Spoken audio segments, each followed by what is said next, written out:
todo esse material da First, ele era de extrema qualidade.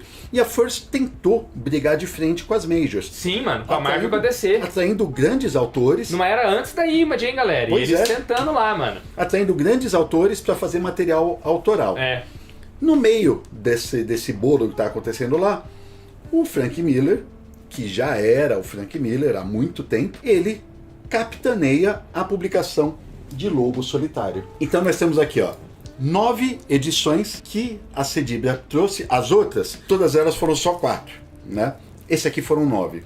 Dizem as más línguas que a Cedibra não conseguiu ir para frente nas publicações por questões econômicas. Na época eles sofreram muito com o Plano Sarney. Enfim, tiveram complicações, era um material muito caro. O público não estava habituado a pagar um valor a mais por essas edições aí, de luxo e tal. Tudo bem que já tinha saído aqui no Brasil Cavaleiro das Trevas, já tinha saído o Watchmen e tal, mas o grosso da publicação mesmo era formatinho, né?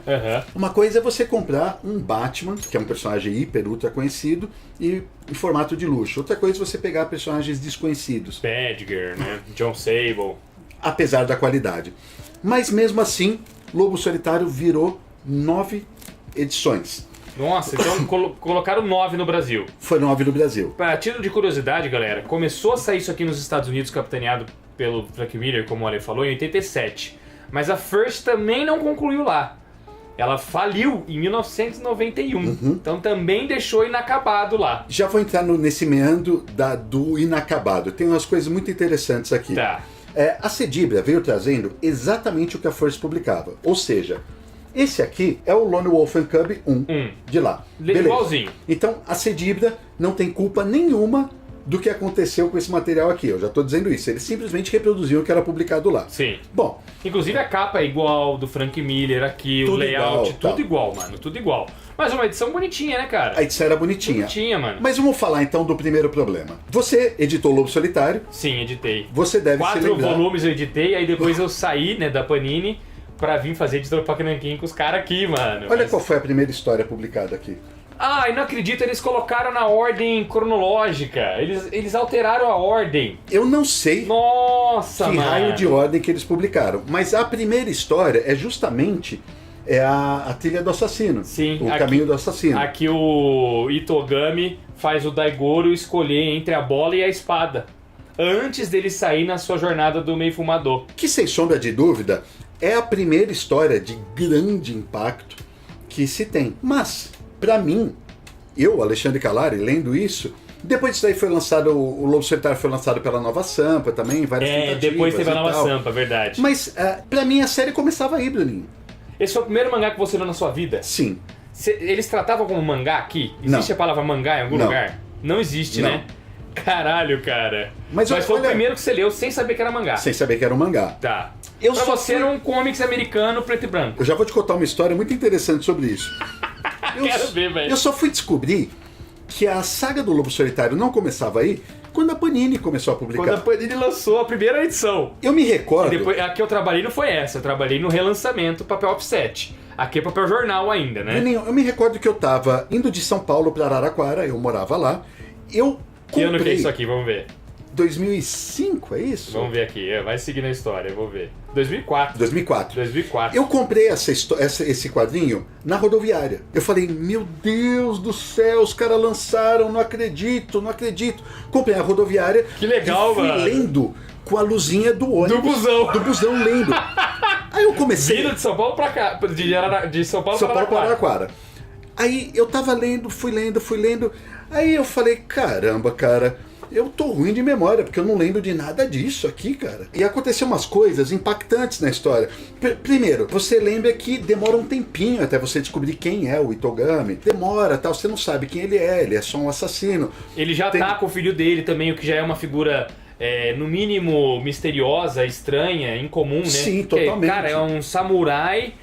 sem mestre, andando acompanhado do filho, cara. Mas aí eu fui lendo, cara, tem uma história aí, por exemplo, que ele enfrenta 2 guerreiras, 2 mulheres e tal, e eu falava, caraca, mas eu não lembro de nada disso. Tudo bem, tinha passado muitos anos. Aí, de repente, a última história dessa edição é a primeira daqui. Aí eu falei, ué, isso quer dizer, então, que a First pulou 4 ou 5 histórias, não lembro de cabeça agora, As primeiras histórias dos personagens eles pularam. Pularam. Eu falei, caraca. Mas eles pulam ou eles depois colocam no volume 2? Eles pulam. Pulam mesmo? Pulam. Eles começam... Ou seja, eles começam aqui e daqui eles vão pra frente. Eles começam aqui, pelo caminho do assassino, aqui, a trilha do assassino. Tudo que vem antes é perdido? Não só isso. A segunda história, que é publicada aqui... Aqui só tem o caminho do assassino. Só o caminho do assassino. Ou seja, um capítulo, mano. Você vê, gente, olha isso aqui. Isso é um tankobon. Pra quem não tá habituado ao palavreado técnico japonês, tankobon é um volume que compila diversos capítulos que originalmente saem semanalmente ou mensalmente no Japão. Então compila vários. Pra vocês terem uma ideia, o volume 1, olha aqui o tanto que compila, Lê. Nossa, compila bastante. Vai do 1 até o 9. São 9 capítulos que tem publicados aqui. A First lançou o número 1 com um capítulo só. Pois é. Ou seja, reduz muito. Você imagina, são 28 tankobon. Quantos não ia dar aqui, né? Ia dar uma numeração muito extensa. Aí né? a segunda história é a da Osue. A história da Osue, ela é uma história muito boa, também muito bonita, mas ela é a terceira do volume desse 2. volume. Quer dizer, aí eles já pularam mais duas. As que vêm depois da Osue também não é publicada. A história aqui, qual que era? Essa é o volume 3. O volume 3 é A Barreira Sem Portal. Aqui eles publicaram na sequência. Osue, e aí veio Uma Barreira Sem Portões. Vocês traduziram aqui com Uma Barreira Sem Portões, a Panini. Mas A Flor do Inverno, a história seguinte, já pula. Pula também. Já pula também. Nossa, velho. Aí, a próxima história... Aí nós estamos qual número aí? 4. Aqui é o 4. O 4 né? já. O 4 aqui é a Flauta do Tigre Caído. A Panini deu uma tradução completamente diferente. Ela chama... Aqui, se bobear, eles nem traduziam direto do japonês, hein, mano? Ela chama de... da First. Da First, total. Chama de Uivos do Vento. E depois já pula mais um monte. Então, o que aconteceu? A First estava pulando um monte de histórias. Os fãs norte-americanos, por conseguinte, os fãs brasileiros, não sabiam de nada disso. Não. Né? Não. Agora, quais critérios eles utilizaram, se é que teve algum, para eles pularem isso tudo, eu não faço a menor ideia. Eu só fui descobrir essa história maluca de que eles tinham pulado quando a Panini publicou na íntegra.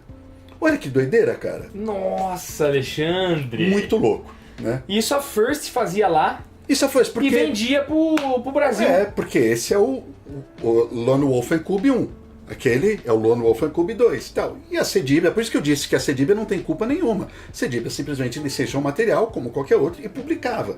O material já vinha pronto. Quem espelhou essas edições foram os norte-americanos. Não foram os brasileiros. Já vinha espelhado, né? Já vinha espelhado, exatamente. Tudo bem, era um momento aí totalmente incipiente da publicação de mangás. O Frank Miller, ele capitaneou isso mesmo, como eu falei. Ele criou todas as capas das edições. E ele escrevia introduções. Eu tava inclusive vendo isso. Todos os livros têm uma introdução dele. Tem uma introdução dele. Primeiro ele faz uma descrição muito apurada do Itogami, né, falando da maneira como ele vinha contra o pôr do sol, uma coisa assim, com o carrinho e tal. Como ele caminhava, né? E aí o Frank Miller conta que durante anos o quadrinho favorito dele foi esse, mas ele não conseguia ler o quadrinho. As palavras. Ele não entendia. Quer dizer, ele até menciona a história de que ele tinha, na verdade, um tijolo nas mãos. Ele fala aqui, ó, durante muito tempo eu não pude ler as palavras de minha história em quadrinhos favorita. Uma amiga, Laurie Sutton, me deu uma lista telefônica com a pintura de um samurai na capa. Uma lista telefônica, galera. Laurie então me contou que os japoneses gostam de seus gibis bem gordinhos e me poupou horas de confusão dizendo que aquilo que julguei ser a quarta capa era, na verdade, a primeira. Os japoneses leem da direita para a esquerda, ela me esclareceu, não da esquerda para a direita como nós. Portanto, devidamente orientado, eu me sentei para passar os olhos num capítulo de O Lobo Solitário. 250 páginas depois, eu estava babando como um idiota. Na verdade, eu não sabia o que elogiar primeiro. Se você foi paciente bastante para ler essa introdução antes de folhear a revista, na certa é leitor de quadrinhos em comum. Por essa razão, vou partir do pressuposto que você já testemunhou a graça, o poder e a suprema vitalidade presentes nos traços de Gozeki Kojima. O que você pode não ter tido ainda é a chance de desfrutar da narrativa visual impecável de Kojima e, é claro, a própria trama de Kazuo Koike.